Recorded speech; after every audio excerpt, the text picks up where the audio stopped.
So welcome everybody to today's lecture titled Plurilingualism and Mediation for a Dynamic Vision of Language Education, which will of course be given by Dr. Enrica Piccardo. I'll just say a few words about today's guest lecture.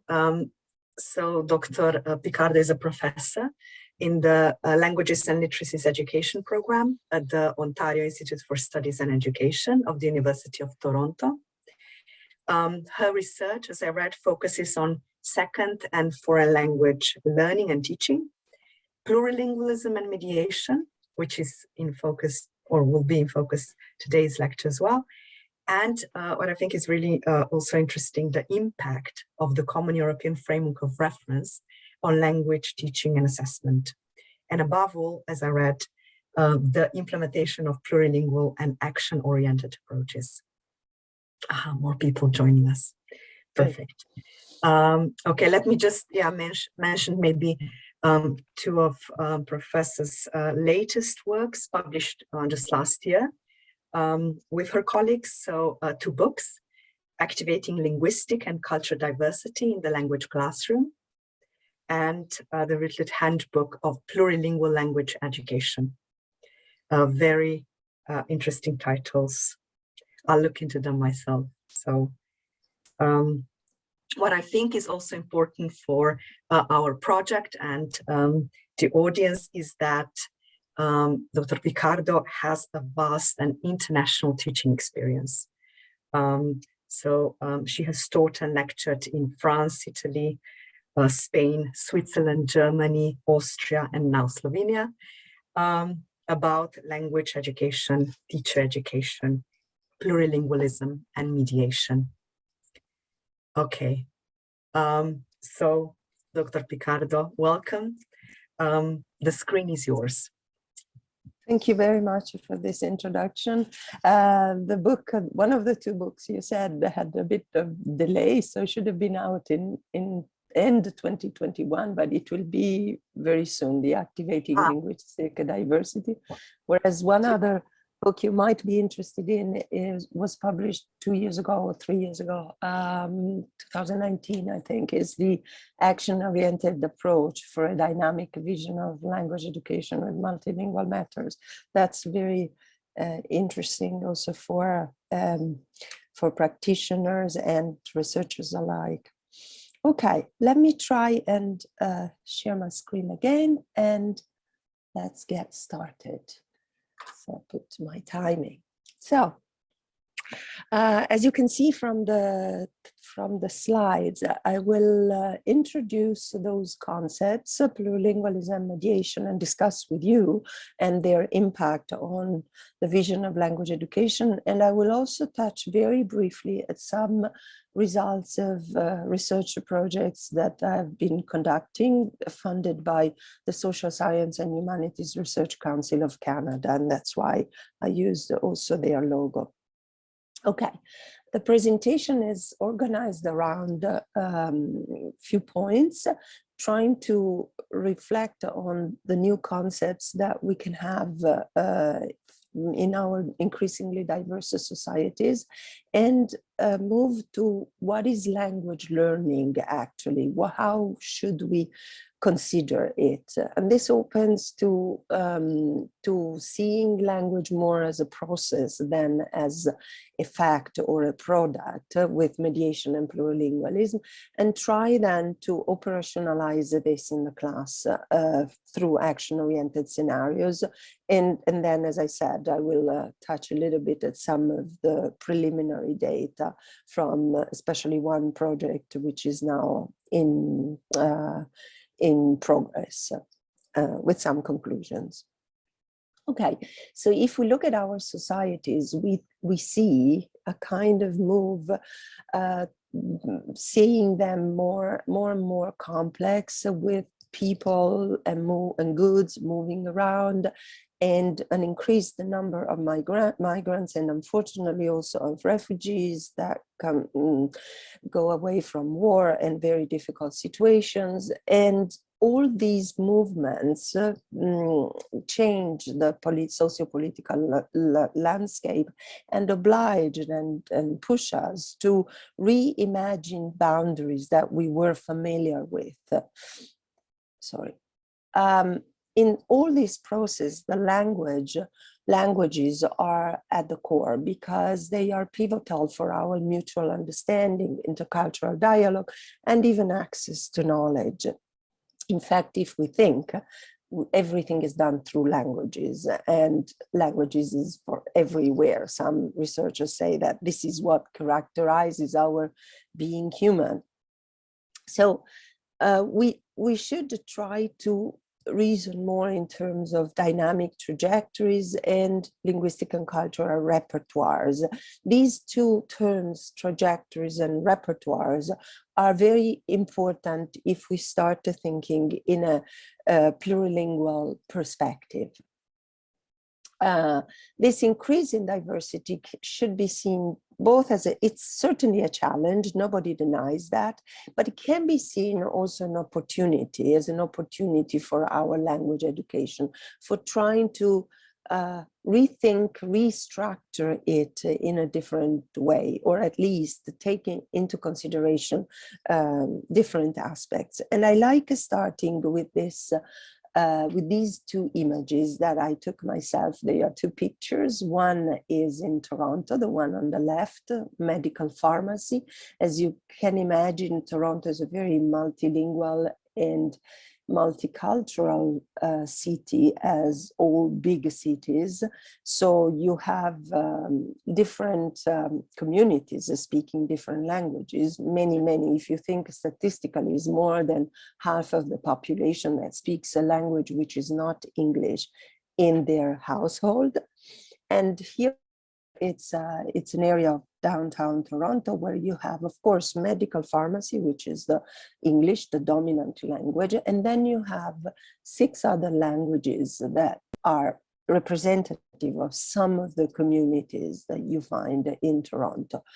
And on the right, you have a picture I took a little time later in Zurich, in Switzerland, which is also a very multilingual and multicultural city with dominant German. And as you can see, it's a street vendor, a food street vendor, and the name is Baba, so we can imagine that is a Middle Eastern street vendor, a food street vendor. And you see the panel says, Baba's takeaway, nicht nur takeaway, auch zum Mitnehmen und to go. So in this text, we have 2 languages, but we have at least 4 cultures. We have the cultures of the food which is sold. We have German or Swiss German, maybe, which is the dominant language and culture there. But we also have 2 forms of English. One is takeaway and the other is to go. And as you know, these are the 2 ways that food to be precisely taken away, said more in the British way, take away, and in the American. And the interesting thing is that we have a text that doesn't stop, that says things in different ways in a kind of flow from one to the other. So I like these 2 pictures because in a sense they give us a little bit of a snapshot of why we should differentiate multilingualism from plurilingualism. I know that in English, the multilingualism as a term was more common, although plurilingualism existed even in the past, but it is not very used. And even now, there is a kind of linguistic resistance towards the word plurilingualism.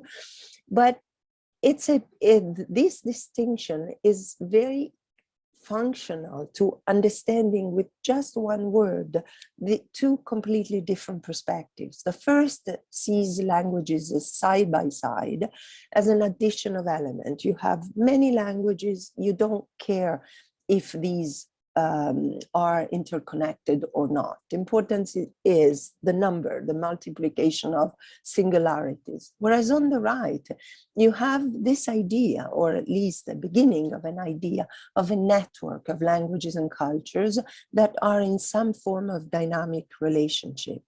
And when I said that Toronto is very multicultural, yes, it is, but cultures tend to live side by side without necessarily knowing each other, without necessarily being interested in the different communities. That's not what plurilingualism and pluriculturalism is and should be.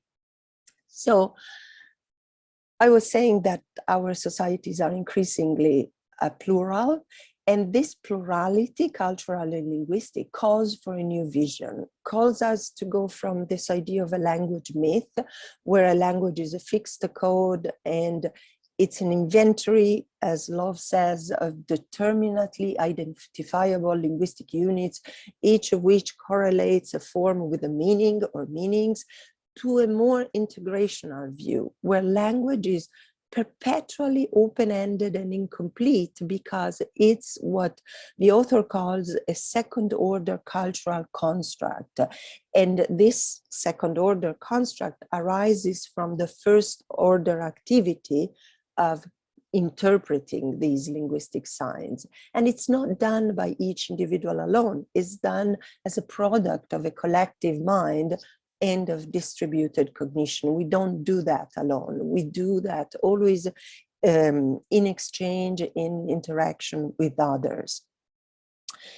So if we go with this idea that plurality, diversity, and hybridity are the new norm or are becoming the new norm, we need concepts that help us deal with this new norm. One concept is plurilingualism.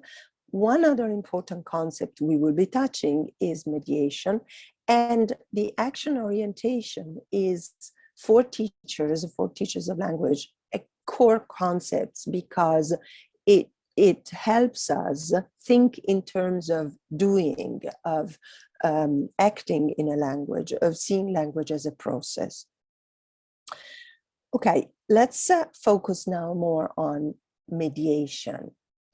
So you probably know that the Council of Europe has just published the new version of the Common European Framework of Reference for Languages. This is called Common European Framework for Reference of Language of Reference for Languages, Companion Volume. As you can imagine, its titles sometimes may be tricky, but it is the results of an update of longer projects that first updated the descriptors of the CFR 2001 and developed a whole set of descriptors for mediation and also for plurilingual and pluricultural competencies, alongside the descriptors for literature appreciation and phonological competence, and also for sign language competence. So let's focus now on mediation as it is seen now, because in the Common European Framework 2001, mediation had a very limited space. It was announced, but it was not developed. And it was basically focusing mostly on facilitating comprehension between people who cannot, for some reason, understand each other, linguistic or more than that.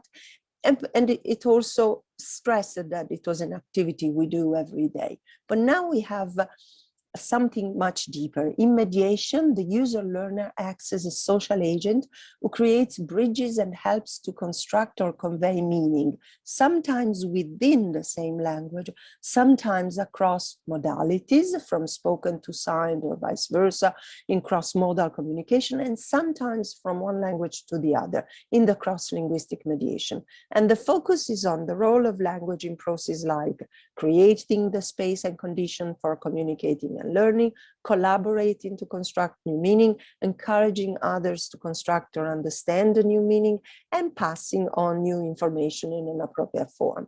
The context can be social, pedagogic, cultural, linguistic, or professional. So from this definition, you can see how complex and deep the concept of mediation and all the descriptors around mediation are, where there is really the stress on this learner as a social agent that construct or convey meaning. And some of the expression, like creating space and condition, collaborating, resonate with the titles of the new scales for which you have specific descriptors. So we can definitely say that the CFR 2001 pioneered the new vision, which took the former 4 skills, listening and reading, and then speaking and writing, into 2 modes of communication, reception and production, to which they added interaction and mediation. So we talk about 4 modes of communication. And we moved with this to this idea, not just mobilizing what you had learned in class, but mobilizing all linguistic resources. And then differentiating very well interaction, which was not just reception plus production, but it was focusing on the social use of language and the learner as participant.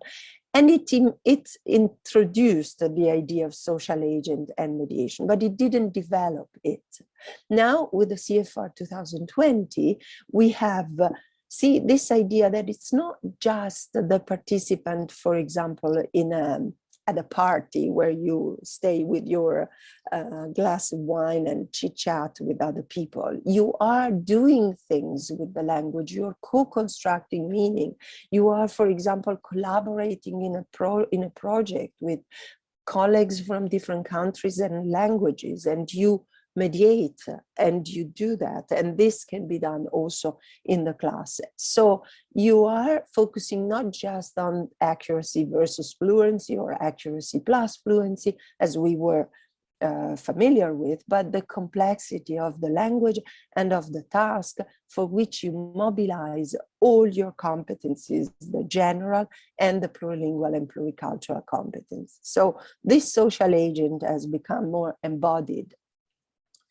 There are different aspects of mediation. It's very difficult to categorize something so deep like mediation. So after many attempts, we arrived to try and distill 3 macro categories, which were mediating communication, mediating concepts, and mediating text. And I'm sure that teachers immediately recognize the mediating text because it's what has always been done in classes. However, not always it has received the words to explain what is done. And then mediating communication is also something we are familiar, we were already familiar, but it went a step further, creating space, managing tension, counseling, conflict resolution, and guidance. And this was what informed our category, because mediation has been studied in many fields, as you can imagine, communication science, but also legal sciences and philosophy and sociology, etc. And the newest one basically is this idea of mediating concepts. So this idea of constructing and co-constructing meaning and knowledge, both as individual and in the social context. Here are some examples of descriptors. See, you have, for example, mediating concept, collaborating to construct meaning. You have things like can use question, comments, and simple reformulation to maintain the focus of a discussion, or repeat a part of what someone has said to confirm mutual understanding and help keep the development of ideas on course. So it is something that maybe it's done, but it has never received the name, and it's not, and therefore it's difficult for teachers to make them objectives, goals of their teaching. In mediating a text, here we have an example of cross-linguistic mediation, where you relay specific information in speech, which doesn't mean you translate word by word, but you find a specific information in certain text and you relay them in another language. And then you have things like communication, mediating communication, can demonstrate their understanding of the key issues in a disagreement on a topic familiar to them and make simple requests for confirmation and or clarification. We are at the B1 level, so not very high. Every time we think of mediation and plurilingual, pluricultural competence, so we should see them as interconnected as well, even though we have descriptors for mediation in the CFR companion volume and descriptors for plurilingual and pluricultural competence. But if we see, if we read this description, we see that one informs the other. Can you see that collaborate with people from other backgrounds, showing interest and empathy, or I don't read them all for time's sake, but understanding, appreciation of different ideas, feelings, and viewpoints, and also here interpreting different perspectives, managing ambiguity, anticipating misunderstandings, etc., etc. So this plurilingual and pluricultural dimension is always there at different levels. Here you have a B1, a B2, and a C1. Vice versa, mediation is at the core of the descriptors for plurilingual and pluricultural competence. If you look at the scales called the building on plurilingual repertoire, this social agent mobilizes the repertoire in different languages for a purpose, to explain a problem or to ask clarification, to facilitate comprehension with and between third parties, so mediator through languages, or to create the conditions for others to use different languages, like a role modeling this openness to linguistic plurality, and to facilitate communication by using really all their means, all their resources in a multilingual context, alternating, employing different forms of linguistic textual mediation, etc. So mediating between people. Is that everything okay so far? Because, you know, when I see my screen, I don't see the faces anymore. So if you want to interrupt, please do. Yeah, can I continue? Yes, please. Yeah, I think it's fine. Okay. Mediation and plurilingualism, from language to languaging. Now, if we embrace this perspective, this mediational perspective, we move from language as an entity to language as a process, which we can call in English languaging. And plurilingualism refers to the dynamic and creative process of languaging, not just within one language, but across the boundaries of language and language varieties. So I know it's easier to say in English to transform a noun in a verb, but it's very important perspective, this idea that languages are not static, they don't exist outside of their speakers.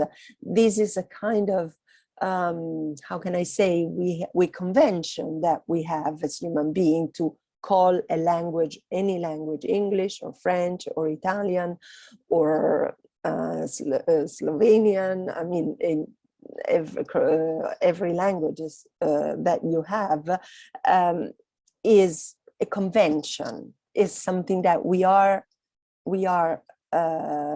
call like that, but in reality, it doesn't exist outside of the speakers that speak and write from the author, the literature, everyday language of the speakers. So if you think, and if you, I'm sure if you go to a country 10 years later, you see a different language from the one you saw 10 years before, because things change continuously. If we go in a plurilingual perspective, we see more the fact that languages don't change alone. They change because there is a contact continuous with other languages.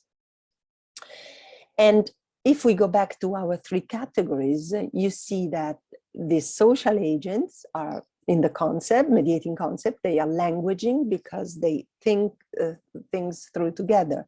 When they are mediating communication, they are languaging in the process of self-other regulation. And in mediating a text, they find the formulations that enable understanding of the text itself for themselves and for the others. And in this process, they use all their dimensions, the emotional, the cognitive, intrapersonal, interpersonal, the cultural, textual. Everything comes into play in different combinations and at different stages. And we could go a step further and talk about plurilanguaging, which I defined as a dynamic, never-ending process to make meaning using different linguistic and semiotic resources. And basically, if we enter in this idea, we see that we allow ourselves to do what? To explore different languages and to construct this meaning. We select parts of the new language and we organize our knowledge, and by doing that we self-organize, meaning that we organize our linguistic repertoire. We become more aware, we perceive more differences and similarities between languages, and at the end of the day, we feel more empowered in relation to norms. What does it mean? That we feel that if we venture in a new language, we are allowed to make this kind of mistakes that are productive mistakes. So try a new word and see if it works, draw conclusion from similar languages we have, etc. How can we operationalize all that, this mediation and plurilingualism in the class? Because it sounds still maybe somehow theoretical. Well, as I said, in a book we wrote, we try to discuss, to go further into that. This operationalization definitely requires a new approach. And this, the action-oriented approach, which was, again, as I said, as I could say, just announced, just mentioned in the CFR 2001, but not developed, has been now 20 years down the road, developed bottom up, basically, because teachers all over Europe, but not only, all over the world, have tried to give a shape to this social agent and to this approach. What does it mean, seeing learners as social agent? Seeing them as exerting their agency within a specific context, within conditions and constraints, because we can't do everything we want, but we live within conditions and constraints. But they are agent, they use their agents because they mobilize all their resources, the cognitive, emotional, linguistic, and cultural, and develop strategies to plan, produce results, monitor their action. And that's where they are in an action-oriented approach. To do that, they engage in collaborative tasks in which they construct and mediate meaning. So the action-oriented approach implies this paradigm shift from linearity and simplification, trying to chunk down the language into its basics because it's only this way that you can learn, into more accepting the complexity of the language and seeing that the object of study, which is the language, the subject, the language user, the action, the use of the language, and the metalinguistic metacognitive phase are interconnected and interdependent. So how can we do that practically? Well, we can use scenarios, but first let's see the teaching and learning process is driven by action and is framed by scenarios. Basically, at the level both of the planning and the enactment, action can become the driving force. And how can it become the driving force? By using scenarios. And scenarios are sorts of blueprints for projects that contain one or more culminating tasks, and the scenario provides the necessary coherence. Basically, you do a certain series of steps because at the end you want to enable your students to be able to act out these scenarios, to produce something which is real life oriented. They have a precise goal, and each task implies this creation of some form of artifact, which can be anything. It can be written, oral, multimedia. And now with the technology, we can really have very different products, these artifacts that are a kind of sign that you accomplished a framework of action. And if you think, this is what we do in real life, we don't use the language just like that. We use because we want to produce some sort of oral text, even just communicating with other people, writing something, creating something for a project, or any other form. Oh yeah, here I had it in a bigger print. So blueprint for projects, culminating action-oriented task with a precise goal and some sort of artifacts. So these are the key words for that. Let me now go to talk to you about a couple of projects I have done. The first one I coordinated was a 4-year partnership development grant that the funding finished in 2019. However, the project continued and the products exist still and continue to be used. And it was done, as you can see, in collaboration with many educational institutions, not just universities, but also schools, and even with an indigenous community, a First Nation, how is it called here in Canada, that try to revitalize their language.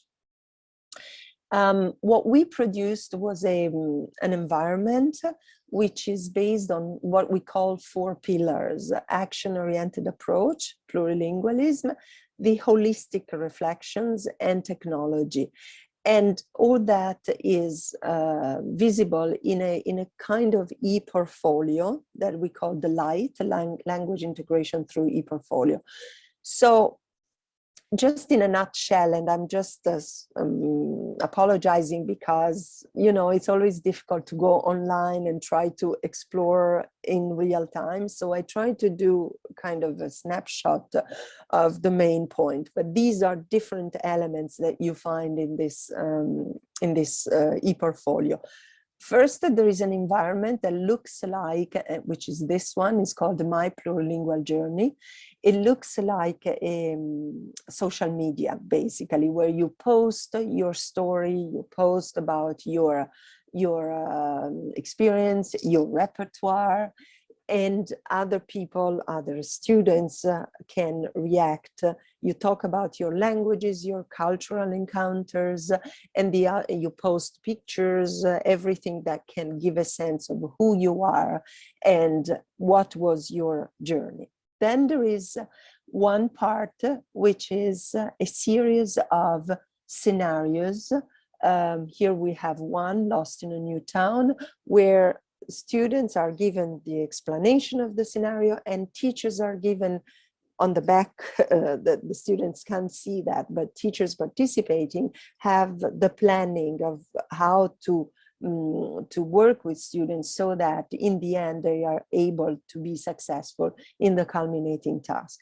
Then there is a part which was inspired by our indigenous colleagues. As you can see, this is inspired by the medicine wheel of North American Ojibwe community. And here is, there are different parts where you have to reflect on your learning process, your growth as a person through this scenario. And then there is one part which maybe you're more familiar with, which is more similar to a portfolio, where you go through what you have achieved and in the different languages, and you receive a kind of shape of where you are, knowing that we're never balanced. We are better at something and we are worse at something else. We are better at listening and reading, and much less at writing and speaking, for example. Let me go into detail with one of those scenarios that we developed with teachers of a secondary school. The teaching was, at the beginning, it was developed for German as a second language or a foreign language. And this is what you could see, what the teachers receive. They have different parts. They select the can-do descriptors of the CFR, then they have the subtasks, then they do a reflection, and then there is assessment and self-assessment. This is the title, I mean, the explanation, the scenario. In order to encourage younger community members to actively appreciate the stories, your local library is asking the community to donate some of their favorite childhood fairy tales. You take a look through your collection and decide that many of your favorites need to be updated because they are not written in English and do not include any modern morals that would interest the younger generation. To complete this task, you will need to write an original English fairy tale with modern twist for a 21st century child. Here you have it in English because then we adapted. Some other colleagues used it for teaching English as a second language, but initially it was in German. So the students that I observed, for example, had to produce an original German fairy tale with a modern twist. And as you can imagine, the role of women in fairy tales is different, etc. And it's interesting because our colleagues who teach German, for them, for the teaching of German, fairy tales was very important. But then again, we thought with other teachers, well, actually, it's important for every language, you know, and this is also another aspect of a plurilingual, pluricultural view, that you see more similarities than differences. So what are the phases? The concentrating on both the what you want your students to be able to do, and you have adapted, as you can see, certain descriptors of the CFR, but also don't forget the how, which is not limited to linguistic, which is there, of course, grammar, vocabulary, and phonology, but also pragmatic and sociolinguistic, the socioculture, and the plurilingual dimension. So for teachers, a good chunk of time was spent to choose to select some descriptors that would be useful, and then to use them. And one could think it's a waste of time, but it was not. It was not. It was the core, because those descriptors would help both the teachers and the students to go through the scenario, which requires a certain number of hours of lesson, all the way to assessment, which, because they had chosen the descriptors, was very coherent. In fact, you go through different subtasks. I've just mentioned the importance of stories was one subtask or step. The second was my favorite fairy tale. And again, see, for every time you have something to do, compare and contrast your fairy tales with the others to see what similarities and differences exist across cultures, for example. Summarize each story in English. So, and then you go, and I didn't have a slide for that, but after that, you also have the assessment, where you have assessment from the teacher's point of view, but you also have a self-assessment from the learner's point of view with the checklist. I can do that, I can do that. What did we have as lessons? What did we get as lesson from this project, which is the book that is a bit delayed, is about the results of this project, and it was written with the teachers as well. So some teachers developed agency and openness toward innovation. So the resources encouraged the plurilingual attitudes and behavior, action orientation, and they got this sense of openness and empowerment. And in fact, they wanted to come back. Some teachers, though, were reluctant and relied more on traditional mechanical activity. They still found challenging because they saw the language as a separate part with the native speaker model in mind, and mind that the native speaker model was a model for the students, but sometimes is a model unrealistic that the teachers give themselves, with the result of not feeling ever good enough because they will never become native speaker in the Chomskyan sense. So there was this rigid view of grammatical perfection that hindered the creative use of language. And they, as I said, the teachers sometimes felt they were not expert enough to delegate a bit the power to the students, you know? So the reluctance to co-construct knowledge with students. So this pushed me to try and find more teachers, and in a different context, to see if this was just what happened here in Canada, or because if I could have more teachers to try and see what happened. And so we went into a second project, which is ongoing, and we are the second of 2 years, where we used what we had produced in the link there to see if teachers, what was the reaction of teachers and what were the results. And the students are have been engaging in collaborative learning and decision-making process, and developed strategic perspective, autonomy, and agency. That was our goal. And as you can see, we did that with the Ufficio Scolastico per la Lombardia, so with the region of Lombardy in Italy. It's funded by JeŠT again, because it was done during the pandemic. You know that Lombardy has been the first region that has been hit by the COVID, so they had to move immediately to online, and there was the risk really to go back to very old way of doing, although done with the technology and not so collaborative.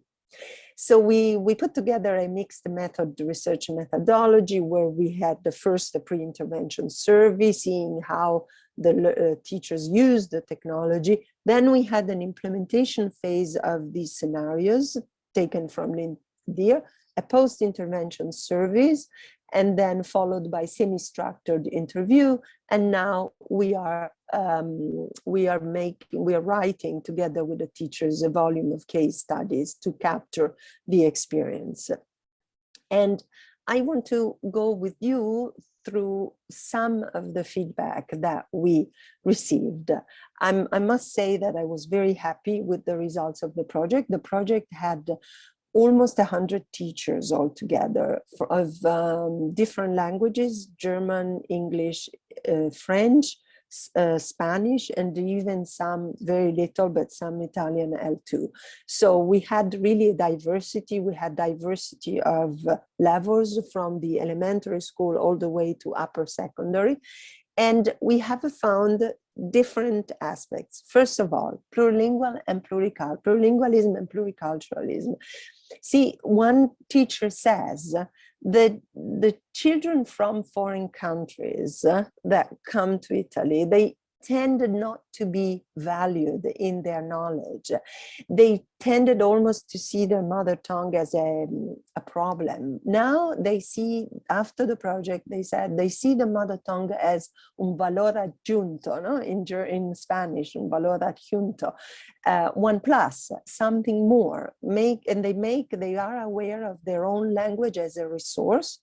And even this happened with the dialects, because sometimes it's not foreign kids or kids coming from other countries and languages. Sometimes it's kids who have hear a dialect spoken at home and tend to push back because they don't see the value, especially of a dialect. As you can see, my parents speak in dialect, but I don't want to answer them, even though I understand. Now they changed, they switched this mentality.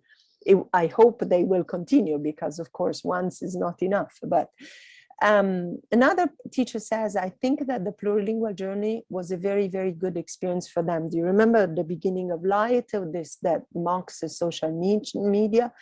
It was very, very challenging, and it gave me a lot of new information about the languages that students know or their background.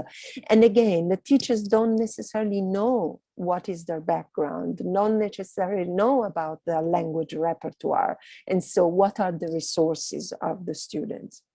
Another one says that she had a Brazilian student, and this student wanted really to have the Portuguese to her poster, even if, of course, they didn't teach Portuguese in that class.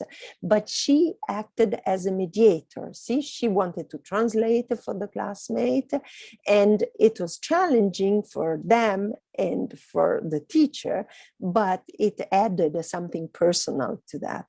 And finally, another teacher says, they see how these languages are connected and how the learning of one language can help the study of the others.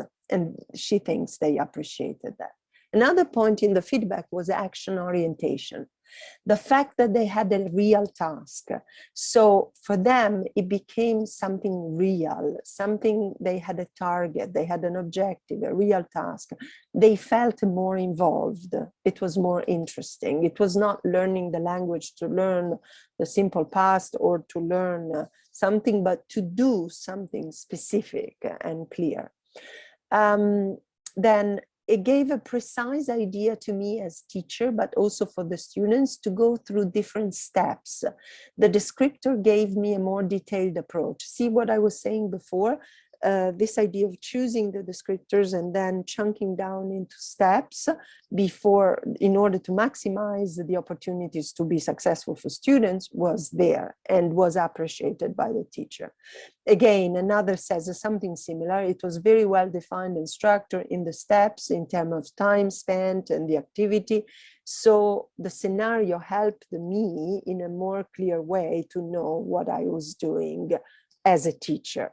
And then they admired the creativity of the students, the fact that it was their own product, and they were proud of that. And very often they also showed it outside of the class. Other point in the feedback, authenticity and inclusion. This was very strong for the teachers because, first of all, they saw them as more natural in the use of the language, with difficulty, with mistakes, no problem, but using and talking about their feelings, talking about something that was important for them. This person also says they usually do, they go abroad, but now with the pandemic is not possible. So what they did it in virtual way, and they saw them very interested and stimulated, and she felt she was part of the journey. I didn't know the meaning of every word. I was a student too. See, when I was saying control or being in control or not control, another teacher says, in this situation, they live this origin as a plus or something that could, give something to the group, to the classroom, to the group, to the class. Again, don't feel that you have something less because you are from another country, but you have something that you can give. Oh, I'm sorry about that. Sorry. Right. And then the students with special needs, this was very, very important, is the idea that they wanted to participate. In Italy, there is students with special needs are included in classes, not separate, but very often there is a struggle, even if there are extra teachers. Well, this time they really wanted to do that, and they even organized themselves with other students as mediator to be able to produce. And the final point was collaboration and awareness. What the teachers pointed was this idea of involvement of the students, their collaboration, the idea of working towards a project, become actor of their learning process themselves, being more emotionally involvement of all children, And for a teacher, this person said that I developed an awareness of the importance of experiences. So teach each through experience. These were our main points. So I'm getting to my conclusions. I can definitely say that the plurilingual action-oriented scenarios can help teachers, not just ESL, but all teachers, to overcome the monolingual disposition and consider students' linguistic repertoire as an asset. This monolingual disposition, which was a term introduced by Ingrid Gogolin already several years ago, is still there, is still haunting our way of teaching languages. There is a focus on achievement rather than errors with the can-do statements, and there is the idea of planning over a long time with a goal in mind, consider assessment as part of the journey, increase curiosity through action rather than perfection, and then feel empowered as regards to their own proficiency level, not just in English, as I said, but in many languages. So these scenarios on the side of the students help really the students to act as social agent and be proud of their trajectories, feeling part of a community, and see the link between the classroom and the real world. And I thank you. These are the two projects. If you are interested, then we can stay in touch and I can explain more. Okay, and I'm stopped sharing my screen, and I'm here with you for any questions or discussion. And thank you very much. I think it was very interesting. We can see people applauding on Zoom. We can see that.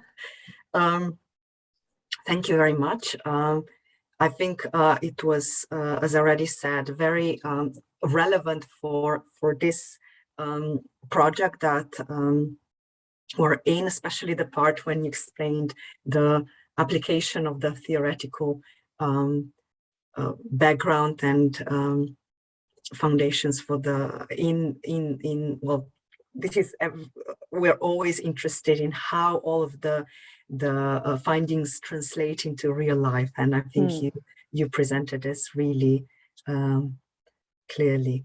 So do we have any questions? Yeah, I just one note. I really think that I was a teacher before becoming a professor. So I taught in Italy for quite a while before moving to France as a maître de conférence, so associate professor, and then moving to Canada. So I really can't even imagine research from the university that has not a real impact in the class on the activity that is not done. I tend to do my research with the teachers, not on the teachers, because it's what is needed. I mean, otherwise, what is our goal, you know? Like, why should we do research? It's not something detached from a class if it has not the possibility of supporting teachers' work, which is not an easy, it's not an easy job, especially in a changing society like ours.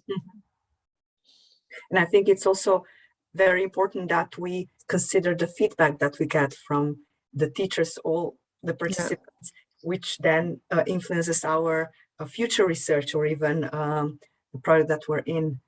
So it's participation from all levels, and yeah, I agree. I think that. Yeah, in fact, we have another project now, a big one that just starts, that is on enhancing teachers' agency. And we start with investigating the beliefs and position of the teachers before doing anything. It's like we needed to collect what is there before to be able to do something that makes sense for teachers.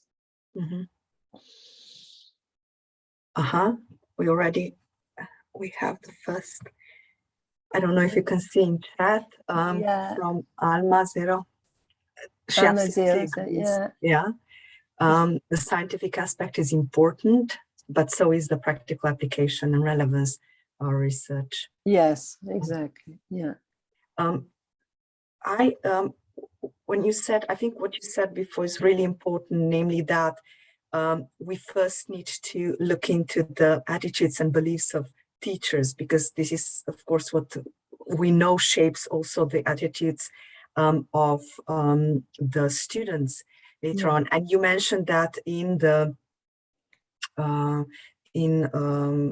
with the group that participated in your project in Toronto, you had also teachers who were more reluctant, and because they really had that native speaker model in mind. They followed that ideal, let's say, and as I understood, felt maybe in less control with the approach that you offered. But so how do you, because what I see from my well, I'm also a teacher at the Faculty of Education, and but I still have this contact with the teachers, and we always try to include also the teachers in our research, and this is something that we really encounter often. So teachers who really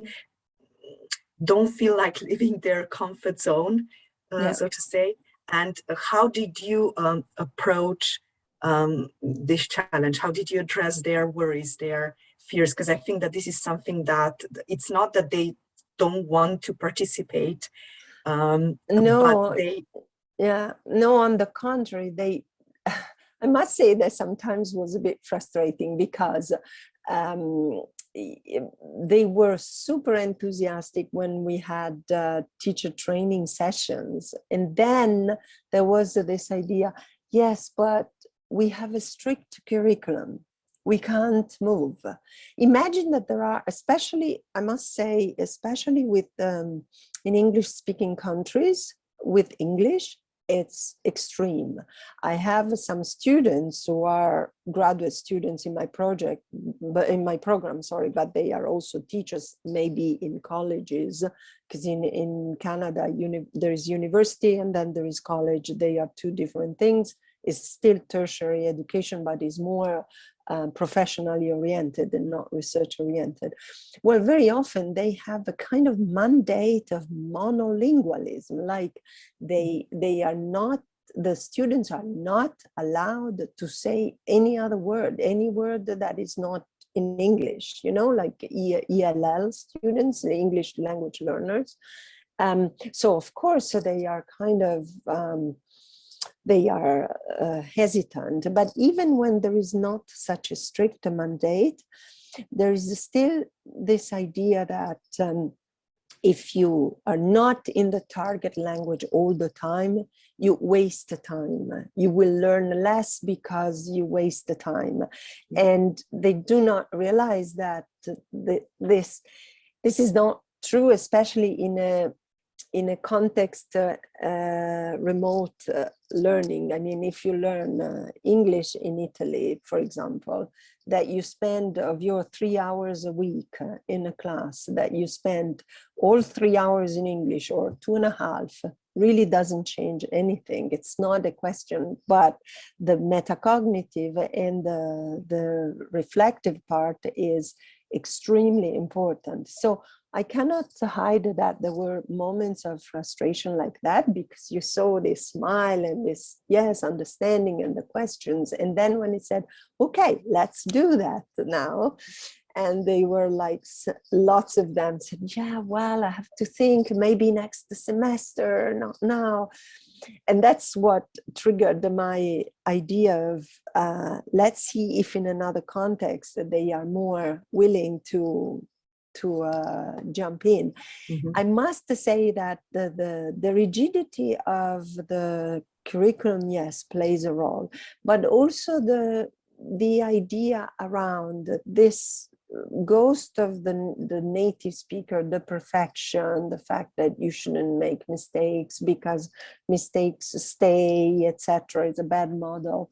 It's also very, very strong. So there is a need to do a series of deconstruction of those ideas with the teachers. And sometimes I didn't have the time to discuss with the teachers all that in order for them to overcome, for example, this idea of, but what if we leave them free? What if they ask me something that I don't know, you know?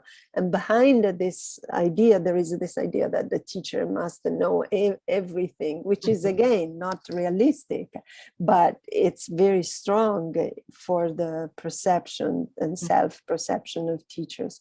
So I think that the policy of small steps pays, like try to start with something that doesn't make teachers too afraid, and then even a little bit, it's a kind of entering a little bit into something instead of doing everything at the same time, goes a long way, because also for the teachers is a process. We have all been influenced by the way we have learned, the way society and parents have still a lot of kind of fixed ideas. You have to start English when you are a little child because you will get a better job, or you have to keep language separate, etc. These are all things that now have been debunked by research.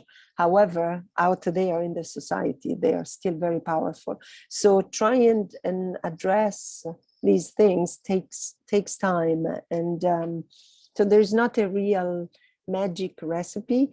But there is this idea in the Italian project. One way of overcoming this was to have a structure, a bit of a pyramid structure, where we identified some team leaders, some teacher trainers that would be the go-between between the researcher and the teacher, just reassuring them in the process. And that's why I think we were so successful, because we had this middle layer where they could address all their doubts to a colleague who was also a teacher and not a researcher, and that empowered them to go forward. So I think this is something that I could suggest as a modality of trying to collect data and to work on that. Do we maybe have any questions from the listeners?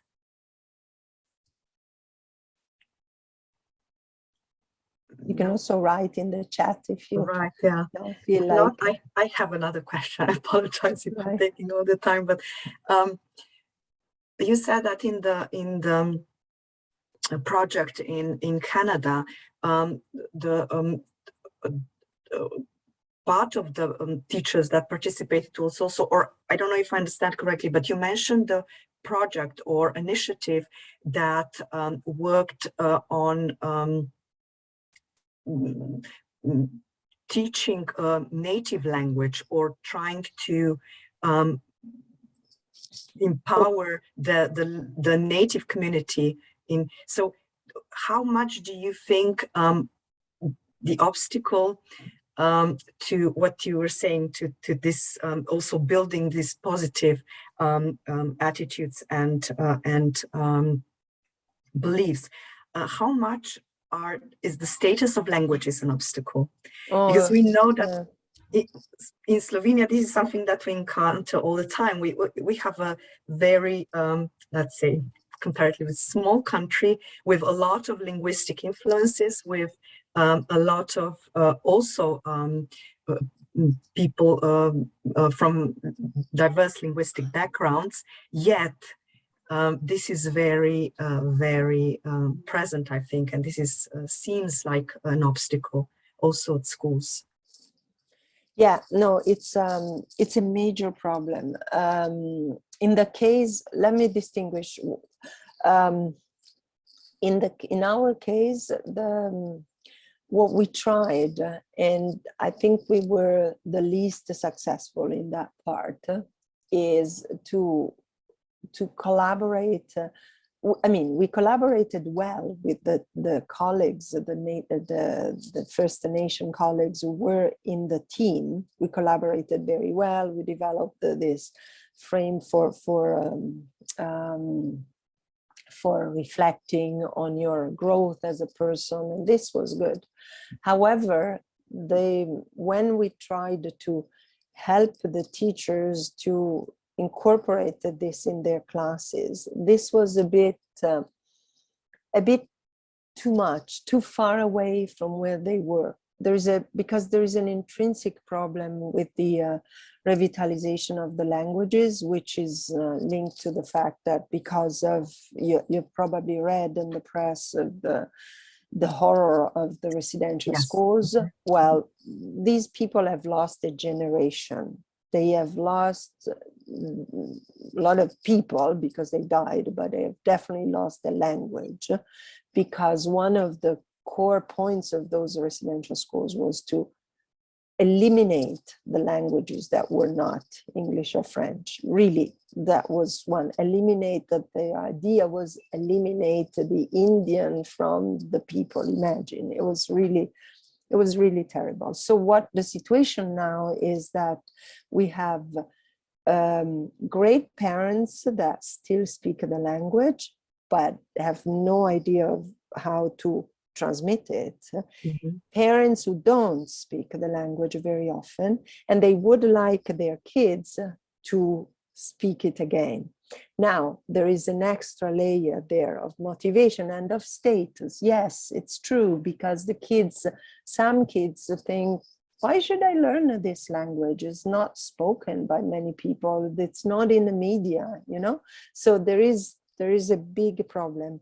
And plus there is this form of precarity because there's not enough teachers of the language. The language used to be transmitted in the family. So we must say that in the Western, we have made a lot of mistakes over 100 years of how you learn languages. No? We have learned by making mistakes, try and error. And unfortunately, they don't have that time now to go with trial and error, because the language is at risk of extinction.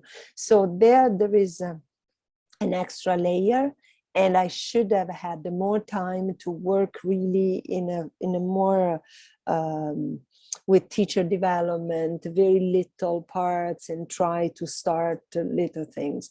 However, to go back to your idea of the status, the problem of the status of the language exists also outside of the indigenous. There is this idea certain languages are not useful, like certain languages of the immigration, or, well, this is what I tried to touch at the beginning of the talk, the idea that what do we want when we learn the language? Where do we want to stress? What do we want to stress is really being functional in a language. Is this kind of, let's say, more business-oriented view of languages, or is the idea that through other languages you expand your linguistic competence at broad, you learn more, including about your own language.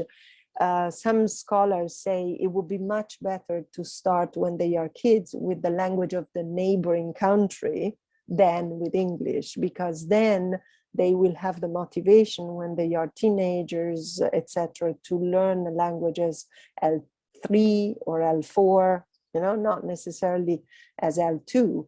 And this requires this idea of seeing language, first of all, seeing the brain as not like a closed container, which can't be filled up more than like if you learn too many languages, oh no, there's going to be confusion, it's not possible.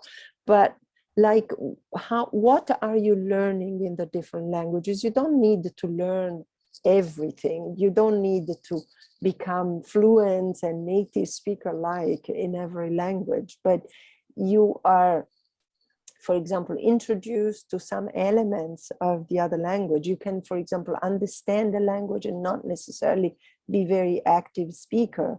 So there are a lot of elements that can be used to try and break this idea of first language, important languages and languages that are not worth studying. And usually in the classes, the fact of welcoming elements of the languages of the students starts breaking this idea, because the student with a language that is not offered in the school, but is their own language, they say something, they produce something, they mediate this, usually increases the curiosity of the students towards that language. And there are some experiments that are very good, you know, that are very successful, but it's a political thing. We can't deny. Like, for example, if you think of Germany, there are examples in Berlin where students study Turkish or Italian because they are language of the immigration instead of studying English or French, and it works. But it works because there is behind a political support, you know, because living and in fact in other regions of Germany is absolutely the opposite. There is no interest whatsoever in the language of the immigrants, because precisely is the language of the immigrants. Who cares? So it's a very politically loaded question. And what a teacher can't change the word, but this awareness of the link between different languages. Like, for example, if I had to teach Italian, I would probably stress that there has been a big influence of Arabic on Italian. There are so many words of Arabic origin. People don't know. They think of words of Latin origin, of course. Greek origin maybe through Latin, but they never think that there was a lot of contact and a lot of words are like that. Just opening these little windows is very important to go in a plurilingual direction. That's why sometimes I've written that plurilingualism is more of a way of being, a way of thinking, than knowing many languages. It's not that. It may be knowing elements of different languages, yes, but the awareness element is so important. Is so even within your own language, understanding that any language has been created by the contacts with many others. It's not developed in isolation. So if you, in a vacuum, if you go with the etymology, you can see this comes from this and the other and the other. And that's already a door into a new idea, basically. And maybe this also means that we can expand this to other subject areas, not just languages, right? Because it's not, as you explained, it's not about knowing a language or that the necessity of native-like even level. So why not include these elements into math lessons? Yeah. Right? Yeah. So something that we can really something that can shape the identity of the whole, let's say, school, not just language tuition. Yeah, and there's a colleague who worked in the US, and she had a chance to have a school dear principal who was very much in favor of a plurilingual view, and they started to, even in the corridors, to write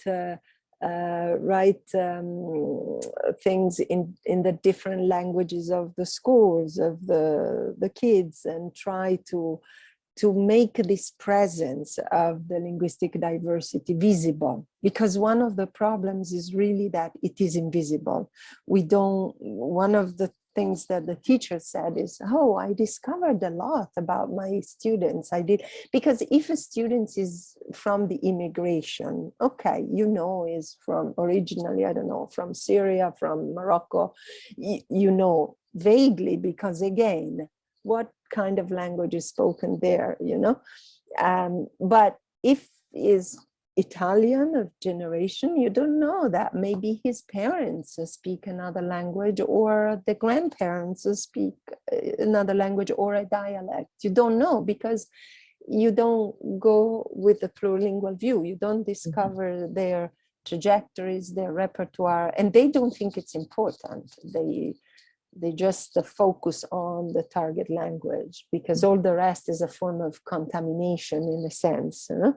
So the moment you overcome this idea that languages need to be pure and not contaminated by other, you are already doing a step in the good direction, because at the end of the day, all languages are by nature contaminated by others, and that's the way they progress. In fact, Esperanto was a good example, but it was not living, you know? So it couldn't get this form of continued contamination that makes that the language evolves and changes and grow and grow. Yeah.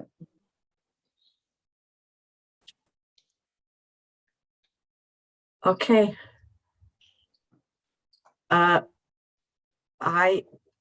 think that there are no more. Maybe I can ask a question. Maybe somebody would like to speak about some of their experience towards plurilingualism, even if just instinctively, you know, even if it was not like episodes or moments where you found you were opening something, a door to linguistic and cultural plurality, and how you felt. It was more of a challenge or a haha moment. Because I see that we have a lot of teachers with us from elementary, but also probably secondary school. So maybe they might have experience with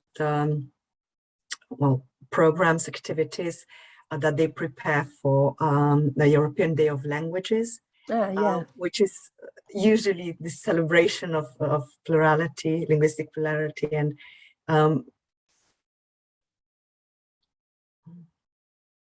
is anybody willing to share something? And probably also another question is the curriculum. I mean, how free are teachers to welcome other languages? Is it very very prescriptive, the curriculum, or it's more an indication, and then teachers of languages have a certain freedom to organize their teaching the way they want? I think that when it comes to, I predominantly work in the area of teaching English for young learners. So in Slovenia, children start elementary school in the year when they turn 6, and then elementary school lasts for 9 years. And so I work with future teachers who then teach also English. They're primary school teachers, but teach also English in the first 2 3-year cycles. And if we look at the syllabus, they actually are, I don't think that they would agree with me 100%, but I think that they are relatively free to introduce other languages, and there are in the syllabus, there are also examples of, let's say, links across the curriculum, so not just limiting oneself to English, but trying to, so developing also these cross-curricular competencies. And so I think that there's room there's room for some yes, movement. yeah, yeah. But of course, I think that this room now is our closest as we continue towards secondary school secondary, and so and that university, then syllabus is a bit more packed, and so that's very common. But, so maybe start with some of the descriptors, for example, that I mentioned is a good starting point to reflect on. And I invite you to look at the new companion volume. The final edition is 2020, because there is a provisional edition published in 2018, but the very final, which is much more accessible, user-friendly, is color-coded as well. And now they are developed, and there have been actions of training webinars that you can if you're interested, you can follow. They will continue on the different concepts, and also the old ones, those that have already taken place this year and the year before. 2021, like the entire year, they will be, if it's not already done, they will be put online.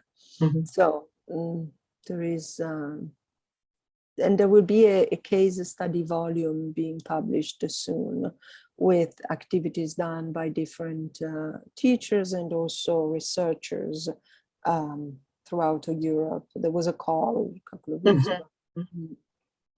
Yes, I think this is very helpful, because teachers often feel overwhelmed with all the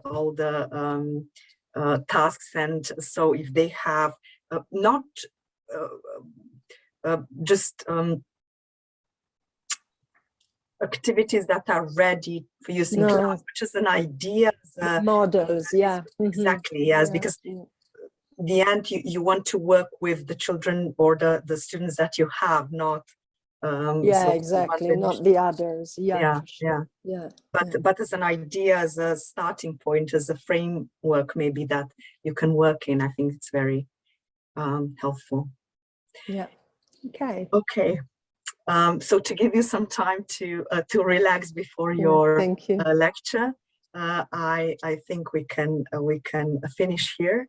Thank you very much again. Thank you for inviting me. I think we can all say that it was really interesting and helpful. And thank you for also the the titles, the books that we can check.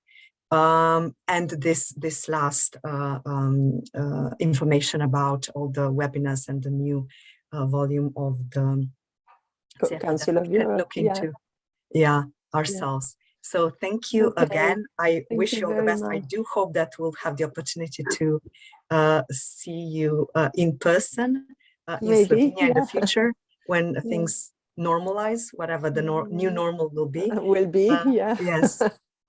So thank you, all the best, and thank you, and thank you. Good luck with all your projects and the next of the academic or school year.